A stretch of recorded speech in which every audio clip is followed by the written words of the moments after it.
श्री स्वामी समर्थ मैत्रिणींनो, आज आपण काय दिसतं व्हिडिओमध्ये सत्यनारायणची कथा झालेली आहे, राईट. सो सत्यनारायणचा जो मेन प्रसाद असतो, शिऱ्याचा प्रसाद, तो आपण या व्हिडिओमधनं मी तुम्हाला त्याचा व्हिडिओ दाखवणार आहे, त्याची रेसिपी दाखवणार आहे. आणि मी सांगते खूप उत्तम झालेला होता. या सत्यनारायणची प्रसादाची चव जी असते ती कोणत्याच शिऱ्यामध्ये नसते.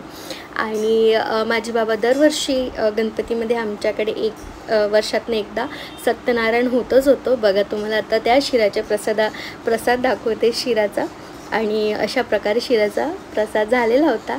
चला आता आपण याच्या कृती आणि काय कसं आपण बनवलेला आहे हा प्रसाद ते बघूया. बघा, आमचे गणपती बाप्पा किती छान दिसतात की नाही. सो आपण काय केलं होतं की याच्यासाठी आपण 1 वाटी रवा घेतला आहे. हाच आहे तो शिऱ्याचा प्रसाद, पंचामृत आणि मोदक पण ते वेळेवरच केलेले होते. अशा प्रकारे सो आपण काय घेतलेलं आहे, 1 वाटी रवा घेतलेला आहे याच्यासाठी. आणि तो आपण छान चाळून घेतलेला आहे. रवा चाळून घेणार आहोत. त्याच्यानंतर आपल्याला साजूक तूप देखील लागणार आहे. पण आपण काय करणार आहोत की आधी रवा भाजून घेणार आहोत. सो आपण हा चाळून घेतलेला आहे. त्याच्यानंतर डायरेक्ट आपण रवा भाजून घेतलेला आहे. रवा जसा भाजून झालेला आहे, आपण 10 ते 15 मिनटं तो रवा आपण छान भाजून घेतलेला आहे. त्याच्यानंतर आपण त्याच्यामध्ये तूप घातलेलं आहे. आणि बघा किती छान टेक्स्चर आलं ना रवामध्ये. भाजलेल्या रवामध्ये आपण हे तूप घातलेलं आहे. आणि आपल्याला ड्रायफ्रूट जे पण काही असतील आपल्याकडे ते घ्यायचे आहेत.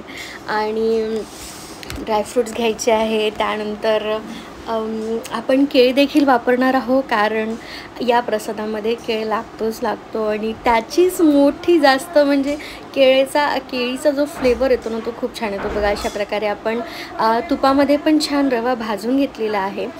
छान मंद आचेवर याच रंगामध्ये आपल्याला आणि सोबतच आपल्याला त्याच्यामध्ये ड्रायफ्रूट्स घालायचे आहेत, ते घातलेले आहेत. आणि मस्तपैकी आपल्याला याला छान मिक्स करून घ्यायचं आहे. रवा किती छान तुपामध्ये भाजून झालेला आहे, कमी आचेवर, सेम टेक्स्चरमध्ये.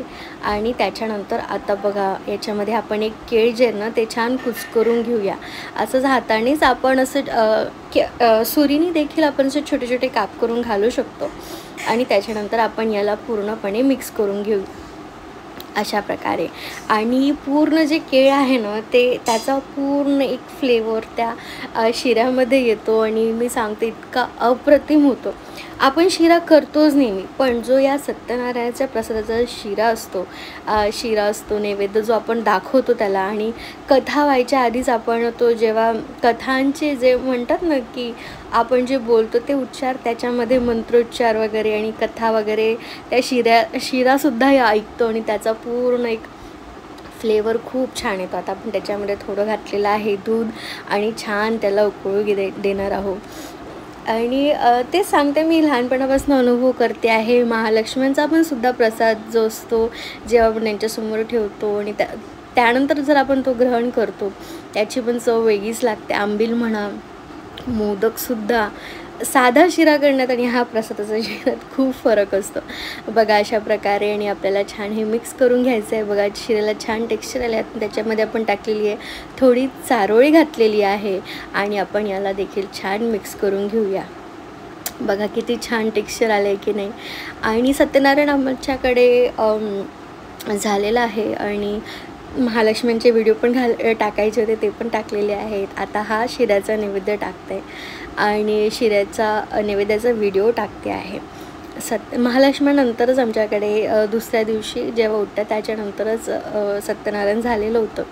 आणि आता आपण याच्यामध्ये घालणार आहोत थोडी साखर. जर तुम्हाला डायबिटीज वगैरे असेल तर तुम्ही कमी साखर घाला, पण साखर हवीच, कारण छान लागते. आणि त्याच्यानं थोडीशी आपण त्याच्यामध्ये वेलची पूड देखील घातलेली आहे. आणि आपण याला छान मिक्स करून घेऊया पुन्हा एकदा. याच टेक्स्चरमध्ये जर आपण जास्त मोठ्या आचेवर भाजला तर थोडा एक ब्राउनिश कलर होतो, पण आपल्याला तो नको आहे, म्हणून आपण याच टेक्स्चरमध्ये कमी आचेवर आपण भाजून घेणार आहोत अशा प्रकारे. आणि बस, मी माझ्या आजकाल व्हिडिओमधनं माझे लहानपणीचे पण अनुभव शेअर करते आहे तुमच्यासोबत. मला छान वाटतं असं करताना. आणि मी व्लॉग असं नाव देणं सुरू केलेलं आहे. व्लॉग्स म्हणजे मी बस एक रेसिपी कशी बनवली आणि त्याच्यामागे काय एक्सपिरियन्स होता आणि त्याचे माझे काय अनुभव आहे लहानपणीपासूनचे ते सुद्धा शेअर करते आहे. अशा प्रकारे आपला हा नैवेद्याचा शिरा रेडी आहे. तो आपण छान भांड्यामध्ये काढून घेऊया. आणि जर तुम्ही माझ्या लाईव्हला आले असाल तर तुम्हाला दिसेलच माझ्याकडची सत्यनारायणची तयारी किती छान सुरू होती. व्हिडिओ आहे तुम्ही बघू शकता चॅनलवर. सो आपला प्रसाद सत्यनारायणाचा झालेला आहे रेडी आणि आपण तो कथेच्या वेळेस समोर ठेवलेलं होतं आणि त्यानंतर त्याच्यावर तुळशीपत्रही घातलेलं होतं आणि खूप छान हा प्रसाद झालेला होता. बघा सत्यनारायणचा पण तुम्हाला फोटो दाखवते आहे. चला, अशा प्रकारे जर तुम्हाला माझा व्हिडिओ आवडला लाईक करा, कमेंट करा आणि सबस्क्राईब देखील करा आणि काही सजेशन असतील ते पण सांगा. Suggestions are welcome. ठीक आहे. किती छान दिसते ना फोटो. बघा हा प्रसाद पुन्हा एकदा दाखवते तुम्हाला. आणि श्री स्वामी समर्थ.